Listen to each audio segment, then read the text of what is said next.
All right. Yeah. Welcome, everybody. Thanks for joining us today.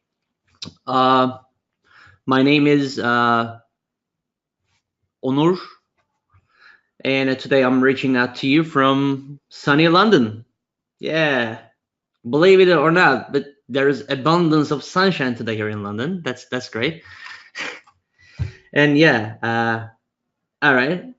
Of course, I need to enjoy this weather as soon as get this webinar done. Yeah, I'll see what I can. Okay. Yeah, before I kick off the presentation, I'd like to introduce myself a little bit. Yeah, I'm based in London, and here in London, I'm running my own business named Clouders, through which I deliver IT consultancy services and DevOps practice services as well. Yeah, to enterprises, to companies. And over the past 10 years, I've been pretty much working on Azure, PowerShell, some, a bunch of automation stuff. And for the past couple of years, it's just, all about DevOps because, all the things are just, living under the DevOps umbrella. So, yeah, that's the easiest way to, yeah, talk all those things about. All right, that's true because I haven't shared my screen yet. Yeah, I just wanted to introduce myself first. Let me share my screen.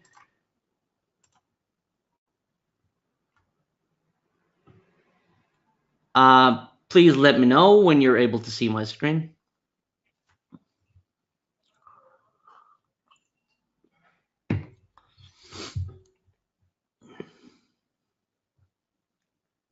Great. Yeah. Okay.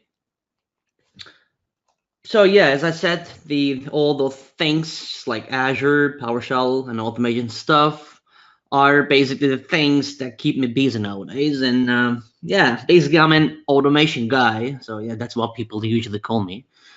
And yeah, I think that's because that's pretty much something that I spent most of my time with. And apart from that one, I've also been an MVP since 2009, and my MVP expertise is PowerShell. Yeah, indeed. So as you may know, there are different types of MVP expertises, and mine is PowerShell. So that's why I love automation stuff, and I love to automate the things that I do more than once. That's the beauty of it, isn't it? All right, yeah, that's pretty much me. Yeah, all right. And for today, what I'm gonna do is that I'll give you a quick overview of how Azure Firewall works, first of all, and then I'm planning to move on to the demo session, where I'll be walking you guys through the steps of how we provision a new Azure Firewall instance in Azure. So I'm also planning to show you some of the useful commandlets, PowerShell commandlets for managing Azure Firewall resources, which I think, yeah, you'd find useful. And let me just take a little look here every now and then to make sure that everything is on track. Yeah, because I don't want to just speak to myself also. Okay. I think that's better for myself to have the big picture of the screen. All right. Yeah. And yeah, as you may, basically, let's just first just take a look at the agenda that I'm going through today. The first thing is, of course, the question is what is Azure Firewall, right? I mean, yeah, as the name implies, that's just a basic firewall, but that's a new service that enables us to perform both inbound and outbound filtering operations over a specific subnet or VNet. Yeah, that's basically what it does. And As you know, there have been a great number of features and announcements that have been revealed by Microsoft during the past couple of days at MS Ignites in Orlando, United States. And yeah, this one is one of the amazing features that Microsoft rolled out recently. So that's really great. But actually, until a couple of days ago, it used to be just like a service which wasn't preview, and its capability was really limited, really. And but now, yeah, Microsoft has announced that the Azure Firewall is a GA now. That's generally available. So with this, Microsoft has put some really extra useful features on top of the existing ones. So that's why that's a really good thing, that which is good for all of you to be able to see the latest updates and the brand new Azure Firewall here.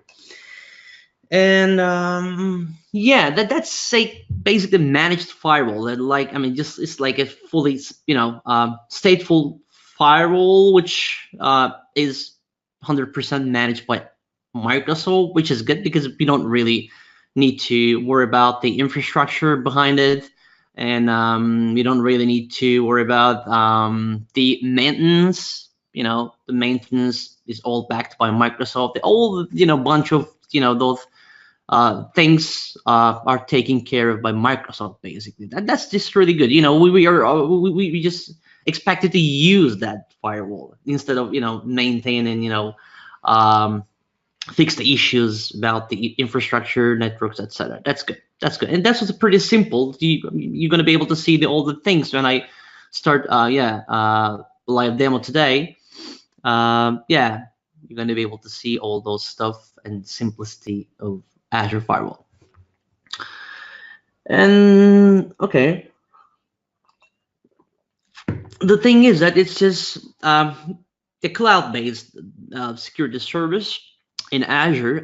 You may want to ask that, what happened to NSGs and what happened to application gateway, also known as web application firewall. Well, that doesn't mean that Azure Firewall is the brand new service that replaces all the other services. Nope, that will never happen. I mean, never say never, but for now, Microsoft says that you need to just use NSGs along with Azure Firewall to make sure that you have a end-to-end security, because each component in Azure, provides a different shape of security, different layer of security sometimes. So yeah, even though Azure Firewall now supports inbound communication as well, but it's just limited to non-HTTPS communications. It's like RDPs and SSH and some other stuff. So that's that doesn't mean that that's the replacement of NSG. That's an important point. So you need to make sure that you guys have your NSGs on your environment alongside Azure Firewall, basically. Of course, there are some limitations in Azure Firewall that. Sorry, didn't catch that one. What was that a question for me?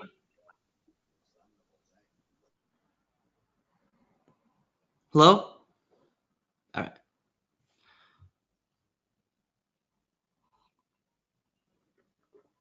Okay.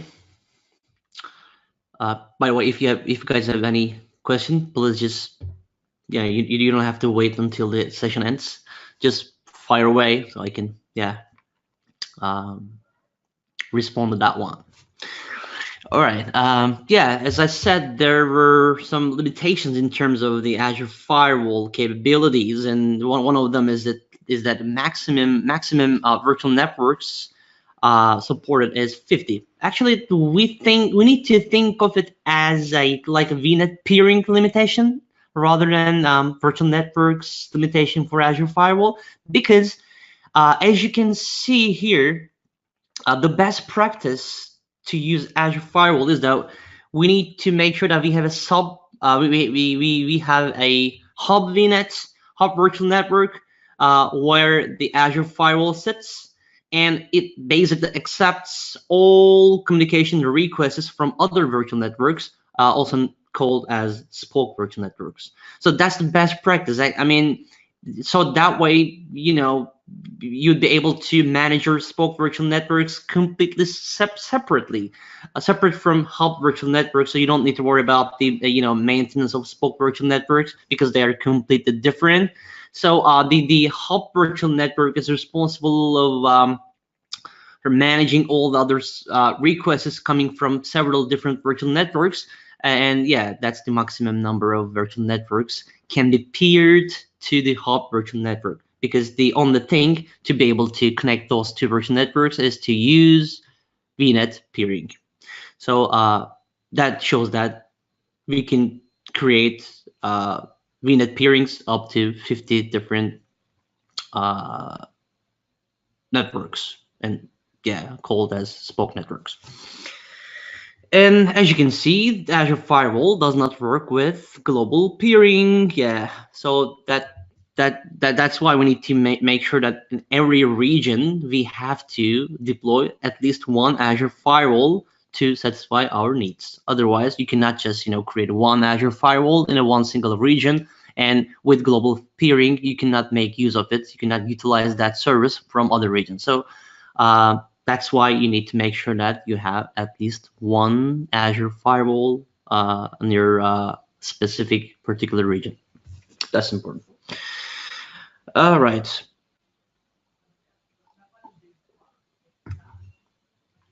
Okie dokie. Let's just have a look at the Azure Firewall architecture and features. This is pretty much the what the important things about Azure Firewall are. So yeah, it's just like a one single page shows the entire features and architectures, because as I said, that's a really pretty simple firewall service in Azure, but they are, its capabilities are not too bad. You're gonna see that soon. All right. Yeah, the first of the things that I'd like to highlight today is that built-in high availability feature of Azure Firewall. That's pretty good because, as you know, many of the Azure services require you to, take care of the scalability stuff and high availability and some clustering stuff, etc., unless they are 100% PaaS services. Even if they are PaaS services, sometimes you are needed to take some extra actions to make sure that it's all the services are high available, or you need to pay extra money for that one.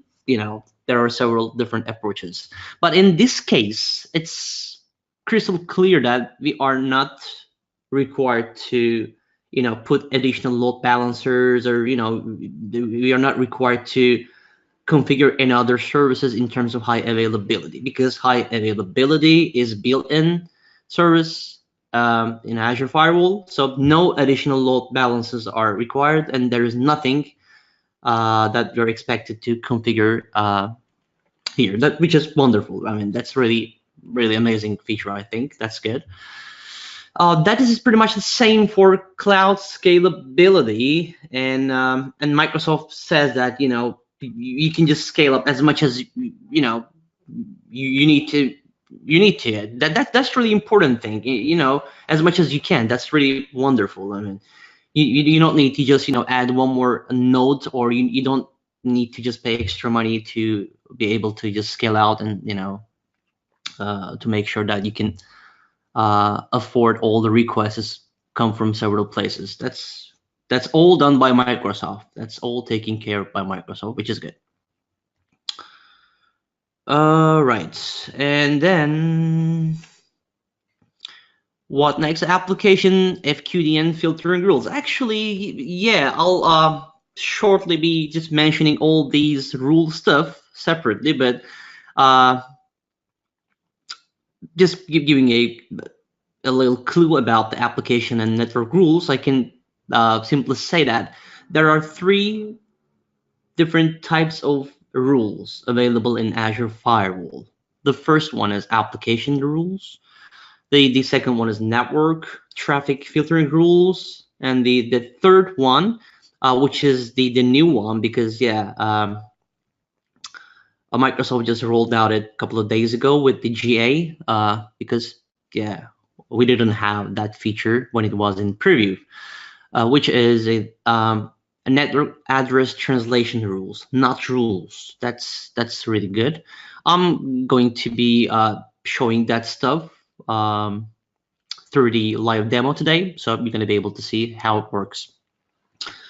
So the application FQDN filtering rules, basically it allows us to use some URL restrictions. That's, this one basically represents the HTTP traffic control, through which you can simply, create some rules to allow or deny access to specific URLs. That's basically what it is.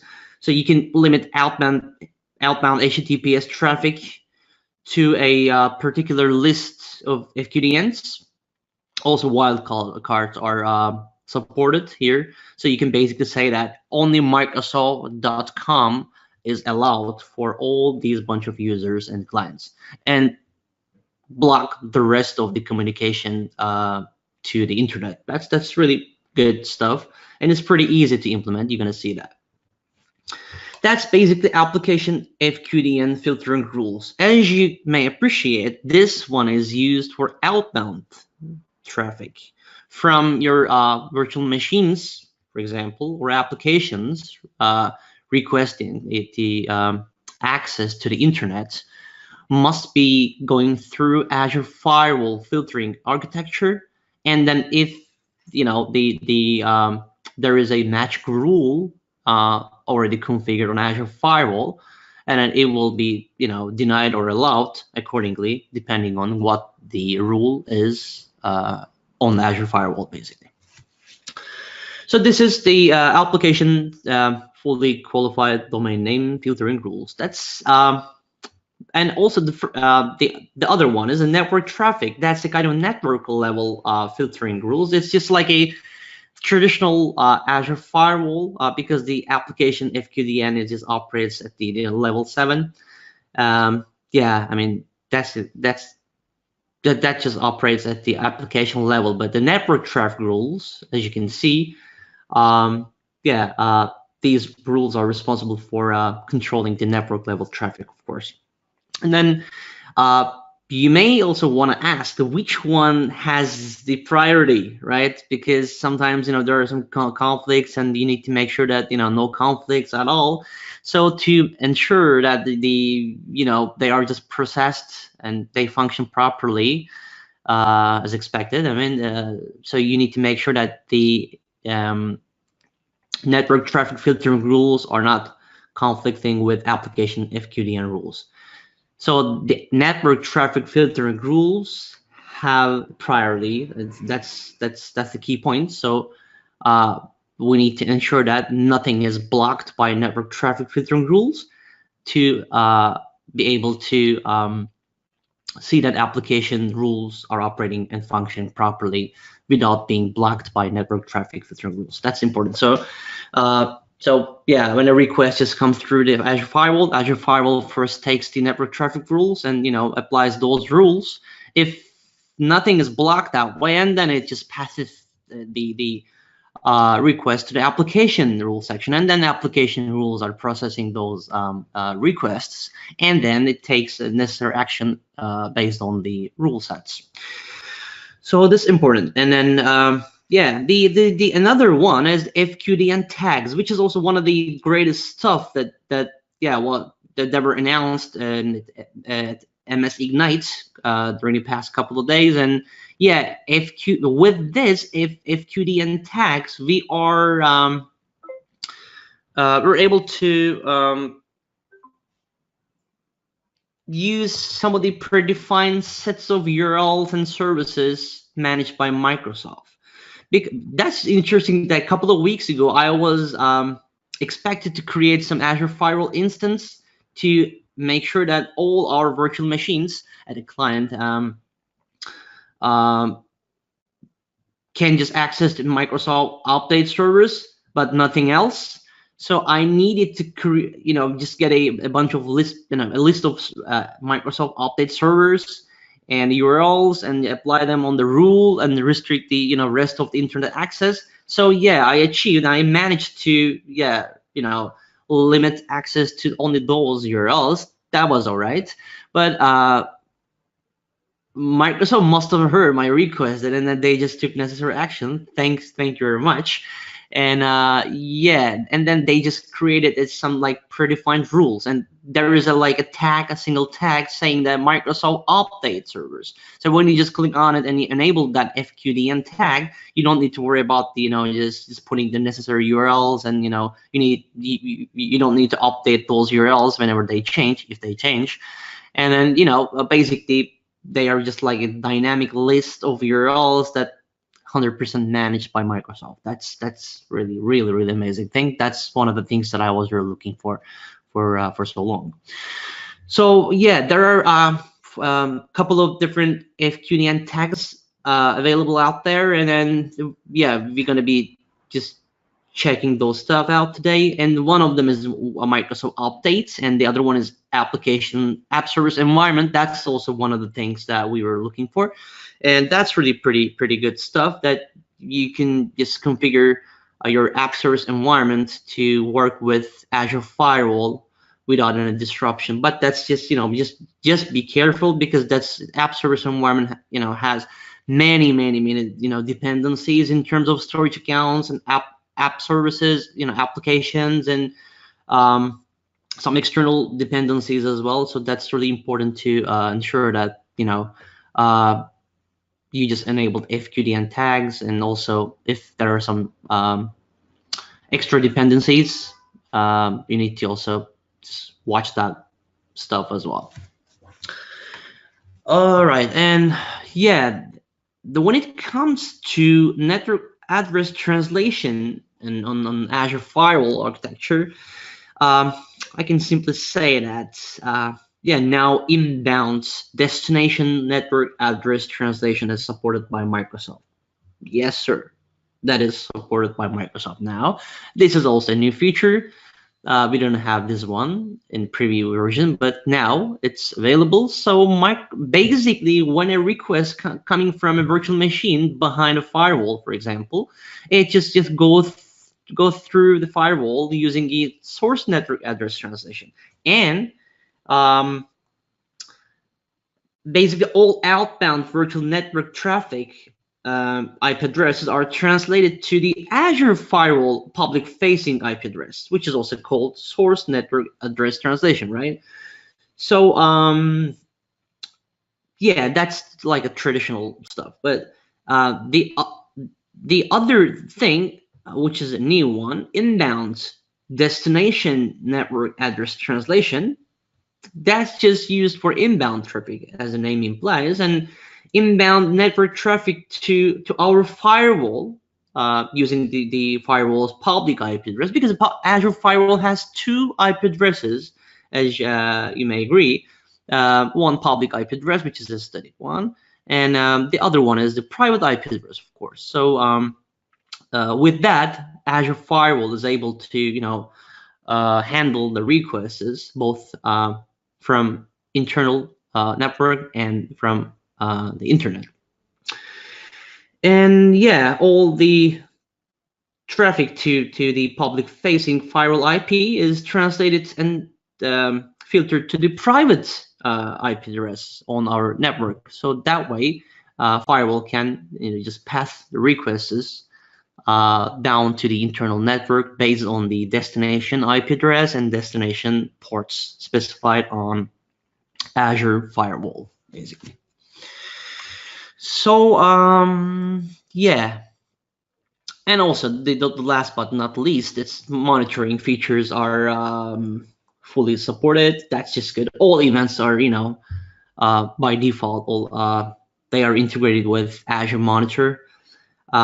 There are several ways to store your logs. You may just want to use the storage account to store your logs in a center place, or you can stream your events to your event service named Event Hub, right?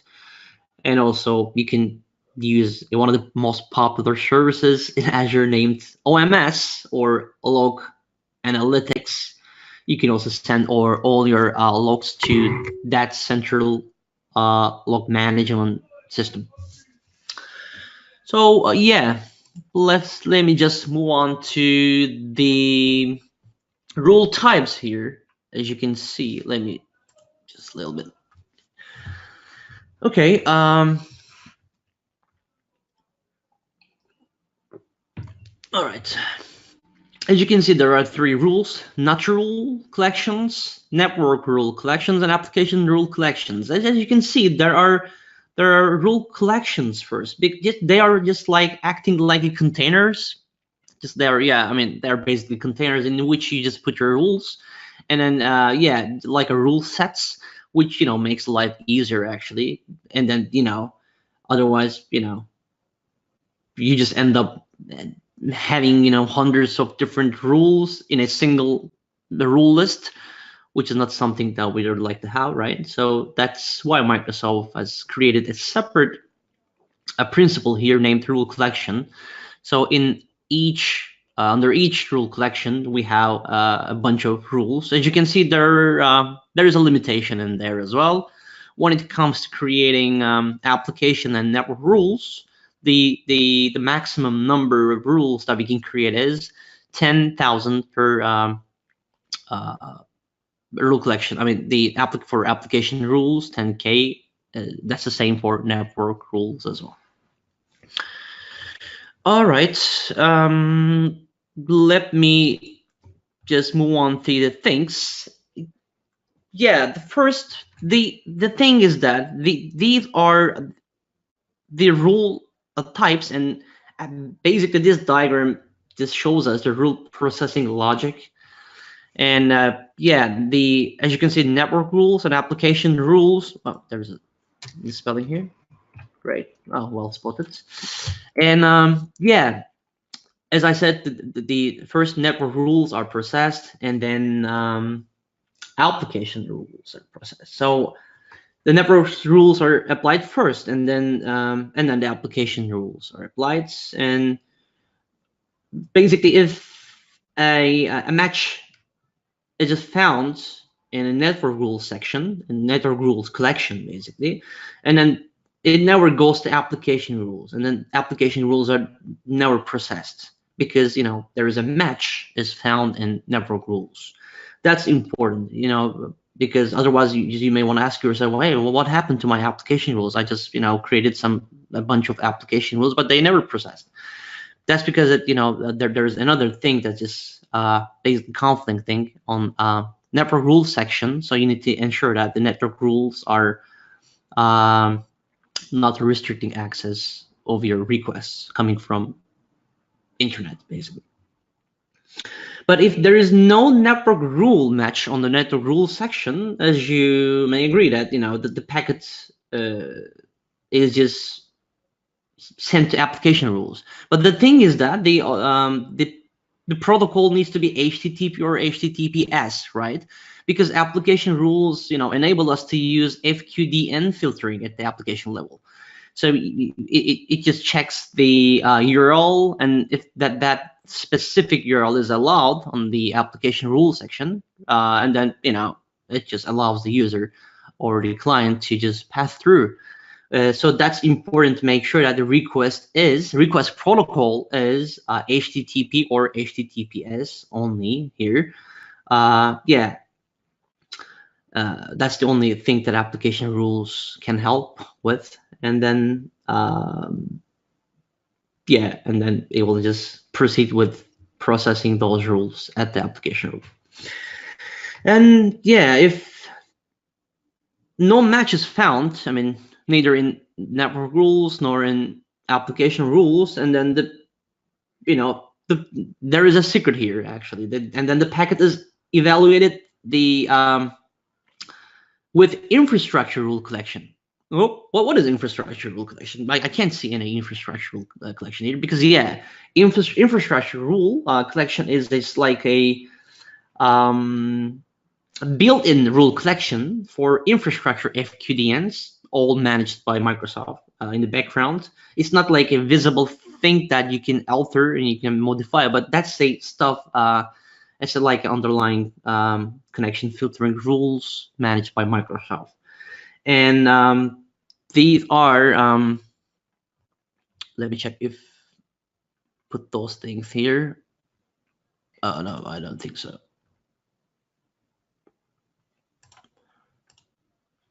All right, no worries. I can tell you here.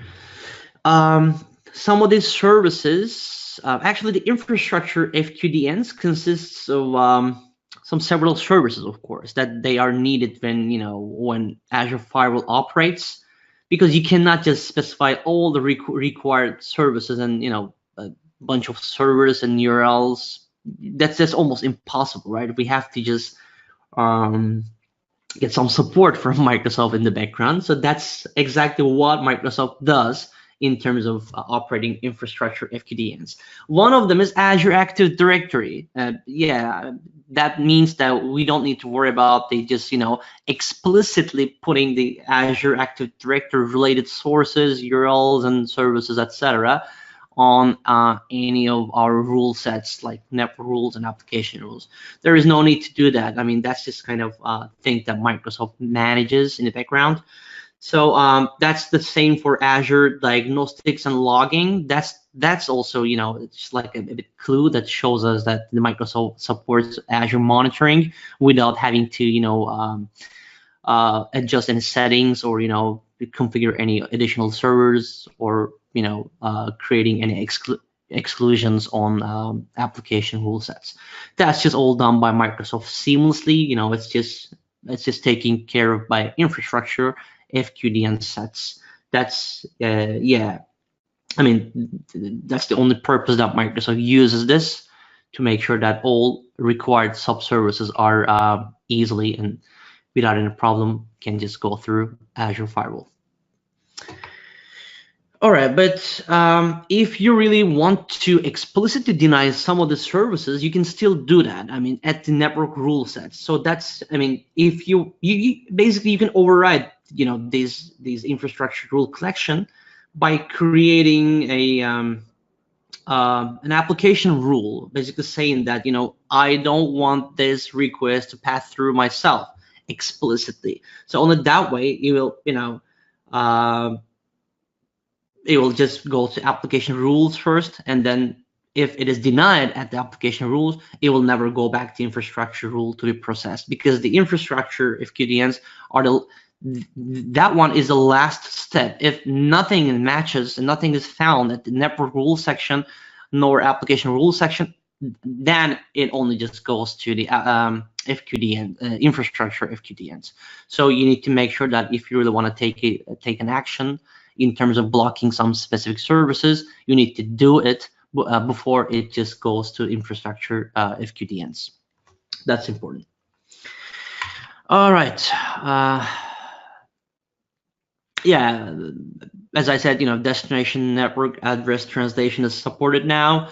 That basically, translates all, requests coming from the internet, and it basically passes them through itself and down to the private IP addresses and ports defined in your internal network.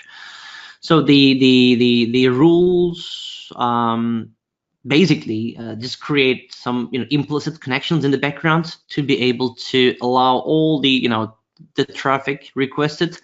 So you just basically specify the source IP address, source port, destination IP address, and destination port, and then the rest of the communication and all prerequisites and requirements, etc., are taken care of by Microsoft. So it basically it takes care of the network rules required automatically. So you don't need to create a separate network rule allowing those requests from internet to your clients. For example, if you just want your one of your virtual machines to be accessed from the internet using 3389, which I'm going to show you today, all you need to do is to just create a DNAT rule and specify the source and destination IPs and ports, etc. That's the only thing that you need to do. You don't need to create any additional network rule sets on Azure Firewall. And yeah, there is one more thing that I'd like to talk about today, which is the thing that the port 80 and 21 are the only exceptions that Azure Firewall does not support today. Microsoft says that they are just working hard to just get these, fix this issue, but as far as I know, it's not been fixed yet. So yeah, these are the exceptions, and you need to just consider and take this into account when you deploy your first Azure Firewall, if you have not already. Okay. Yeah, these are the firewall PowerShell commands. A couple of weeks, maybe a month ago, I'm not quite sure, but yeah, I posted an article. About Azure Firewall, but it was a pre-release version of PowerShell commands at that time. But now it's also GA, so you can just simply use the Azure RM .network module of PowerShell to be able to manage your Azure Firewall, including creation and deployment of firewall, and yeah, it's managing a whole bunch of stuff, including stopping your firewall, starting back your firewall, and assigning some the virtual network stuff, creating rules, modifying rules, all those stuff. That's pretty cool stuff. So strongly recommend that you just take a look at that. You'll love it. All right. Oh, okay. Time flies. It's 4:37 p.m. here in London. There's still sunshine here. Let me check. Yeah. Okay. Right. Okay. And then the first thing that I like to show you today is the Azure Firewall navigation in Azure Portal. Let me just jump to the here. First of all, this is the resource group in which all required resources in terms of Azure Firewall are sitting.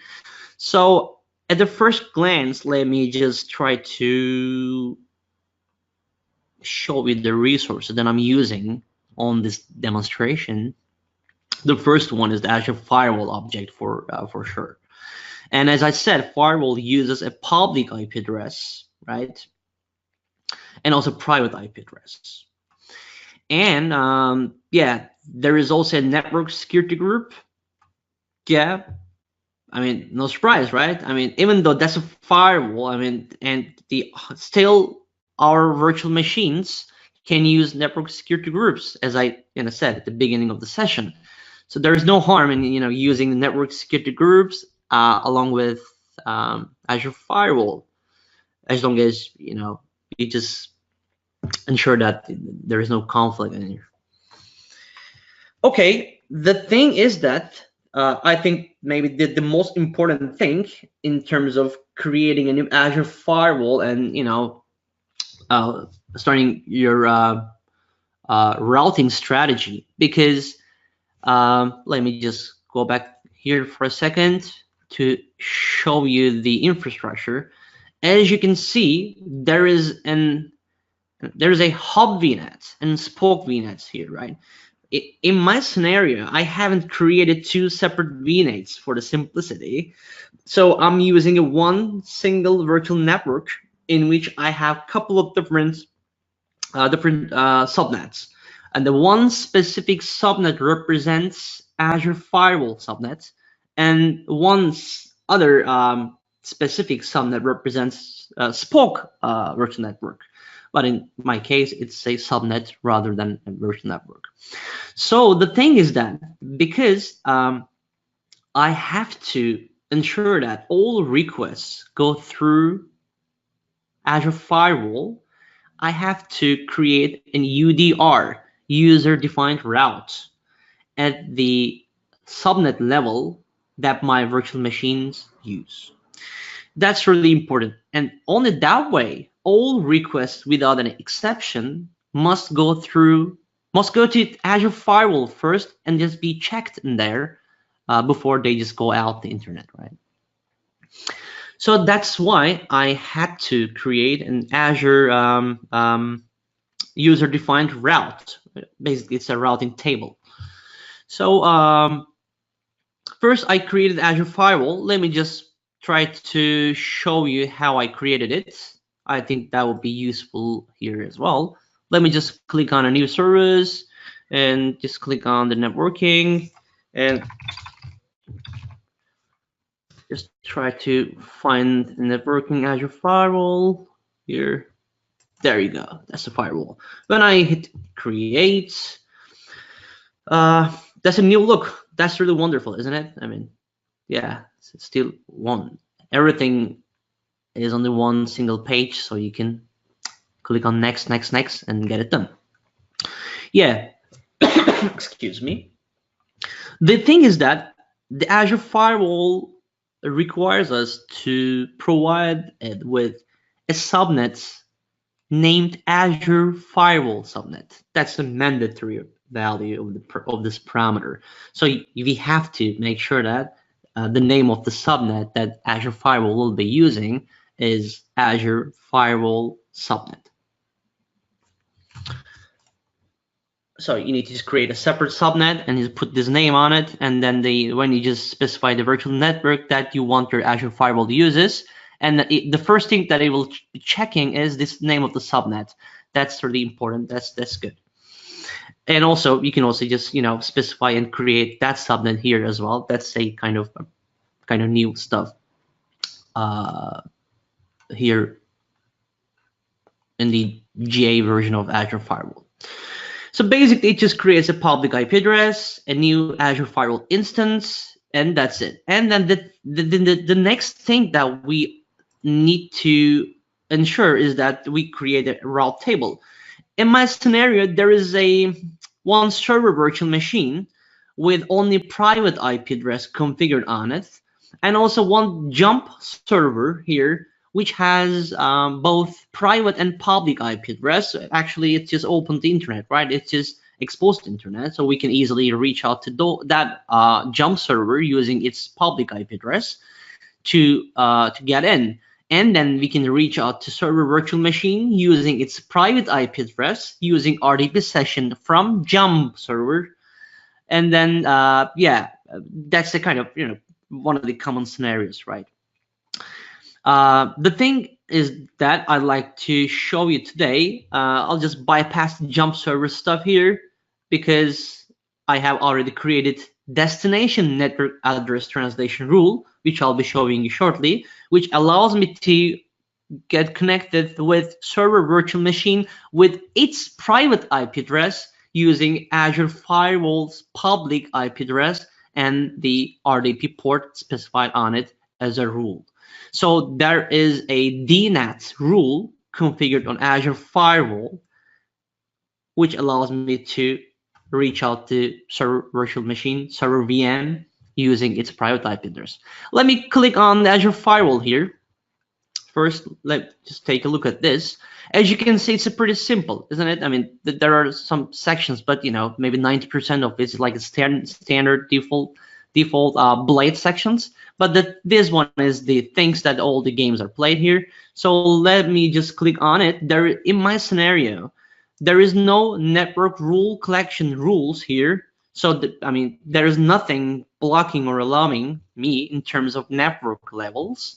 But at the application level, I have one rule collection. This is the name that I put. It doesn't necessarily what it is, but yeah, in my case, I just created two rules in this rule collection. The first rule indicating that Windows updates related servers, all the servers of Windows updates are going to be allowed. So all the virtual machines can just easily go out the internet to get their updates from Windows Update without having to just put Windows Update servers or URLs on this list. That's really amazing thing, I think. The second one allows me to make use of Azure Firewall along with my app service environment. Actually, I haven't deployed app service environment on my lab today, but I just still wanted to put this stuff here. When I click on it, you can see that Azure Backup, Active Protection Service, Diagnostic Services, Windows Update, and App Service environments are predefined FQDN tags already specified on Azure Firewall as of now. I hope that Microsoft, will be able to just put some more stuff on it to make life, much more easier. And also, I just, put here that, wildcard asterisk Microsoft.com without any, FQDN specification here. So let me go back to NAT rules collection section here. As you can see, when I click on it, there is only one rule here, says that destination address, which is the public facing IP address of Azure Firewall. Again, that's not the virtual machine sitting in Azure with private IP address, but that is the destination address representing Azure Firewall. That's the public facing IP of Azure Firewall. And the source address, you can also specify some specific addresses, but in my case, all connections are going to be allowed if they match, these things defined here. This source destination ports 3389 and translated port also 3389. That shows that, and this is the translated address, which represents my virtual machine eventually, right? So whenever the firewall receives a request from the internet saying that, hey, I want to connect to this computer using 3389 ports, so I'm just trying to RDP to that virtual machine, please allow me. And then this rule basically does that thing, and it will allow that request, and then the client is going to be able to connect to virtual machine easily. Let me try to do it. This is the public facing IP address. Let me prove that one. This is my public IP of my firewall, and try to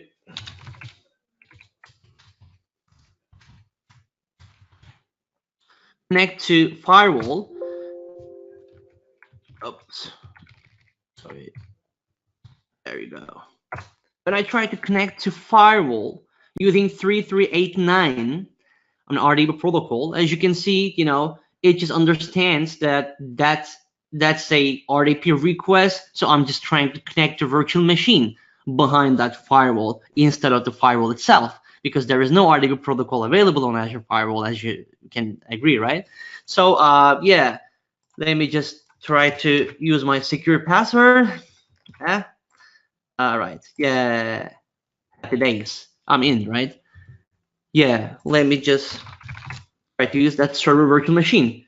How about the IP address? There is only private IP address configured on this virtual machine. So using Azure Firewall's public IP address, it basically just, forwards me back to down to the virtual machine using its private IP leg, which is wonderful. And yeah, let me just do the thing. I'm already on the virtual machine, so I can move on to the next demo, right?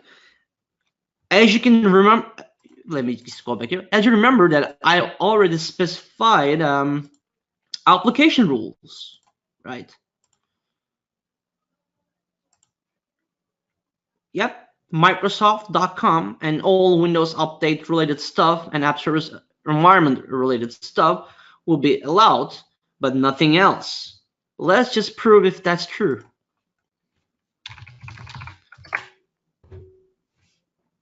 Bada bing, bada boom. That's good.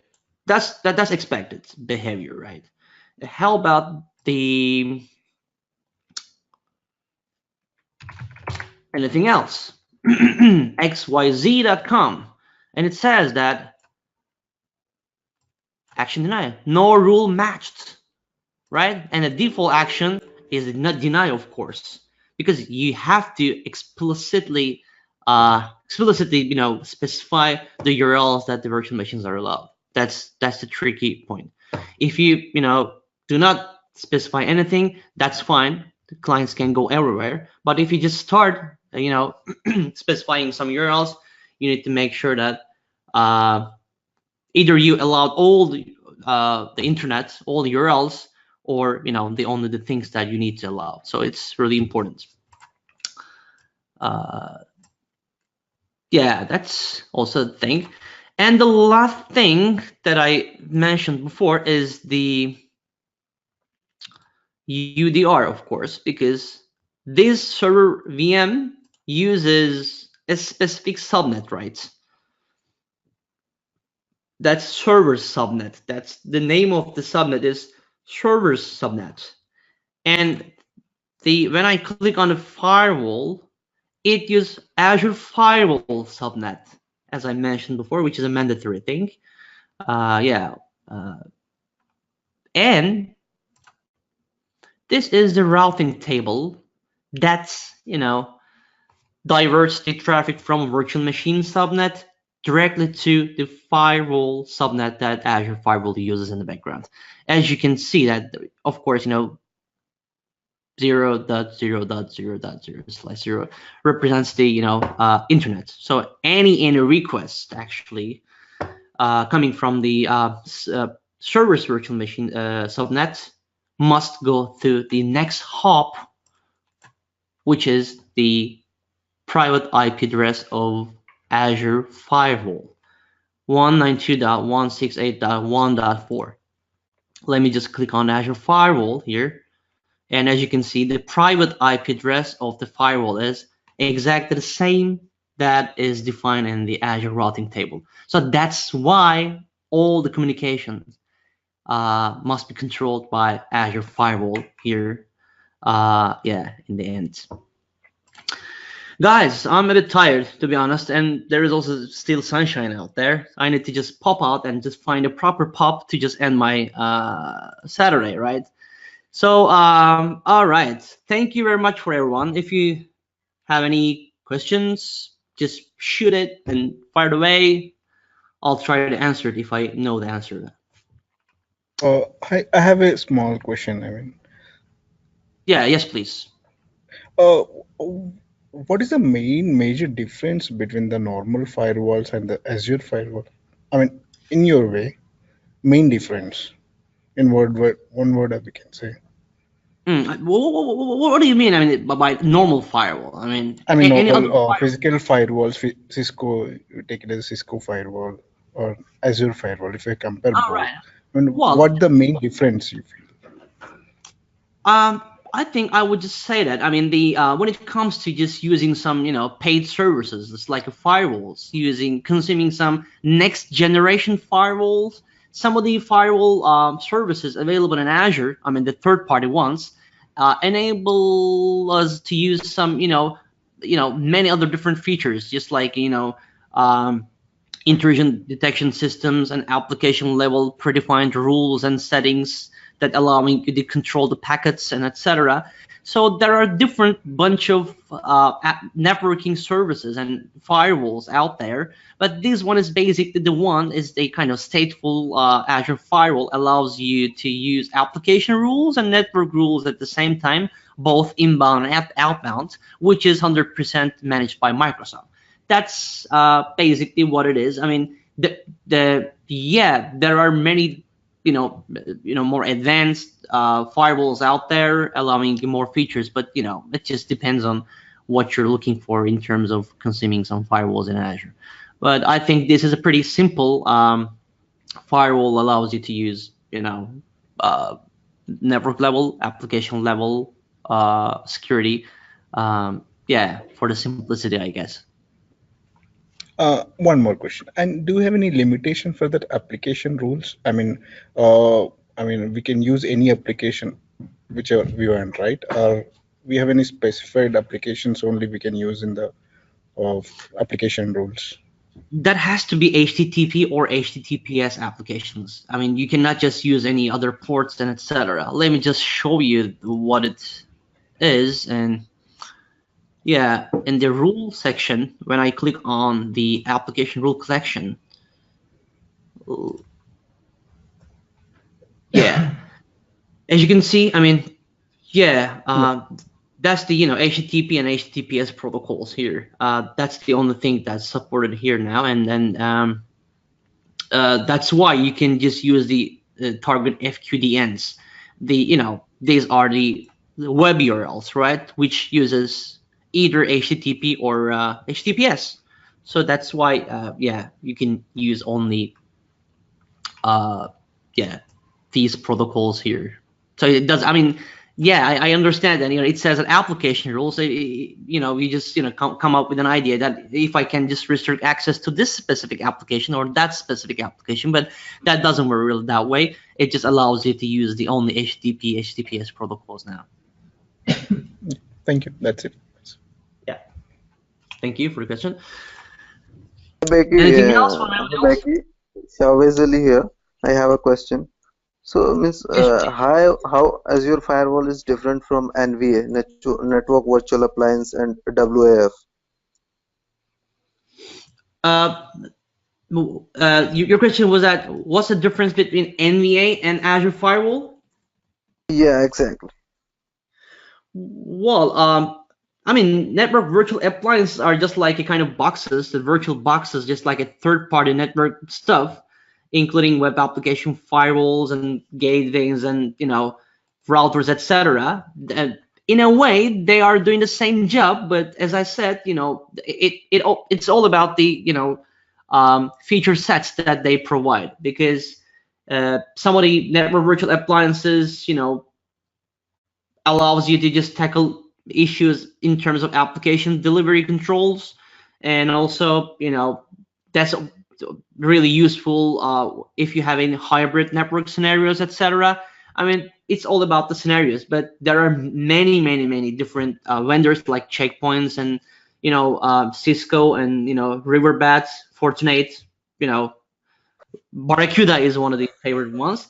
The thing is that if they provide more advanced features in terms of application firewall, and then maybe one would be choosing that stuff against Azure Firewall. I mean, what I mean is that we have a web application firewall which is already available in Azure, right? If someday, if any third-party provider can provide that a web application firewall, network security group features, and Azure Firewall at the same time with a single price, you would probably just go that way, right? I mean, so there is no accurate difference between this and that. That's all about the features and the layers that they provide.